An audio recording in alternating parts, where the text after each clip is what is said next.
let's talk about how to use a pel or pail or pole. I'm in a forest and these trees are actually still alive, so I won't be damaging anything, but I'm gonna show you the practice. So for the longest while I was striking with this part of the sword. So if you tap it, there is a location that it doesn't flex. So I used to think that this is the correct spot to hit. But then much better place is the tip of the sword.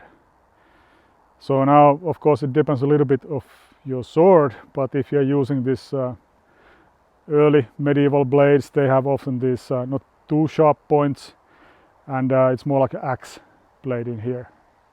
So you can do something like what I call tip cuts. So the tip cuts are done at the maximum range or close to it. So previously I used to hit the pel like this, and then from the other side like this. Okay, so almost in the middle of the sword. And my thinking was that okay, then you have this cut here and you hit here and cut here. But the problem with that is that you lose range quite a bit, one hand, 20 centimeters maybe, compared to the tip cutting.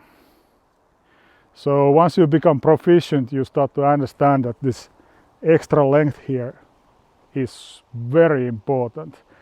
And especially if your opponent is bigger than you, having longer arms than you, or they have a longer sword than you have, you need to be able to do the tip cuts, because this gives you so much more reach.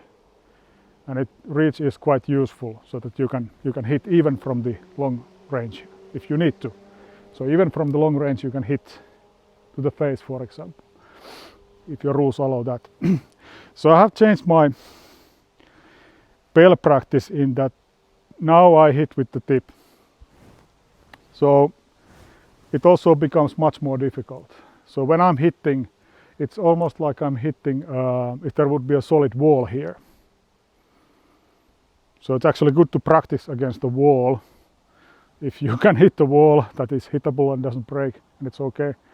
So you are only hitting with the tip. So touching with the tip, tip, tip.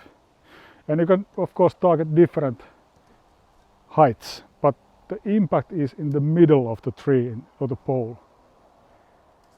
So this means that your ranging have to be pretty good, because if you are too far, there is no contact, and if you are too close, you start to hit on the side of the tree. So it's going to be here. This is not what we want. We want this. So not here, with this part of the sword, this. So you start to learn the range. If this would be the leg, it's the same thing. It doesn't matter where I hit. It's always the tip cut, even to the opponent's leg over here. Or head, head, leg, leg, head, leg, leg, head. So it's with the tip. Took a long while to understand this. I'm still not too good with this, but my play is now much better. I'm using the tip to cut, and it's also quite powerful hit, even though it's coming with the tip. You don't lose any striking power. I would like to say you get more, because the tip moves faster than this part. So it might feel a little bit like jarring in your hand, because when this flexes, this tip, it will transfer some of the flexion into your grip in here. So you have to be also using the correct grip. I recommend this 2 fingers grip mostly, but it's up to you. But it can feel that it's like shaking your hand. But if you do it correctly, it's not going to be a problem. So we are cutting with swords. So this is a good practice, because it also teaches you that what to do when you miss. So if you cut like this, your sword is always stopped. So we can cut like bang, bang, bang, for example. So the pel or pole will stop your sword. So you don't have to stop it because the bell will stop it. So it's easy. These are half cuts, by the way. And if you cut through, the tree will take most of the power away. But if you are cutting to air, can you handle this? If you're cutting half strikes here, so I'm cutting like half strike here, the bell will take away the power, so easy to return it, I kind of bounce back. But if I miss, can I still do that? So it's like, this is to air. So you have to have this kind of sword control if you want to be a good fighter. So you cannot count that when you hit your opponent or their shield or their weapon will stop your strike. It might not happen. And if you haven't been practicing it, then when you start to stop, like, oh, whoop, you lose the grip. You weren't practicing that.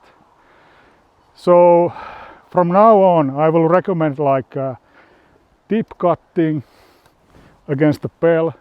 So this is to really teach you the range you are able to hit. And then if you misjudge, because when you're stepping, okay, I'm trying to hit, okay, I missed. It's not a problem because you already know you can come back. So that kind of bell work, I think, is the best. And if you don't have a bell, of course you can practice hitting with the air. But the bell makes it more interesting because you have to have the range correct. The problem with the bell is it doesn't move. At least this one doesn't. I hope it doesn't. So when you want to practice stepping, then maybe, or complex movements, then maybe you need to practice to air. But if you want to just, you come in, maybe eyes closed, and then, okay, I'm attacking. Okay, I missed 2 times now. So eyes closed, now I hit. So you can have this eyes closed, close up and open up, and bam, you have to find the range. Or then you can like, I'm gonna exit and then hit the bell.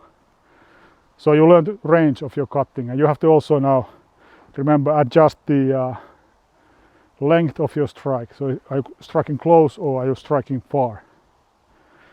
So it's a really good practice, target practice, and it will prepare you for sparring. And by its own, it's very good. So I recommend that. Tip shots, and if you miss, continue from there. That's a good bell practice, with stepping of course.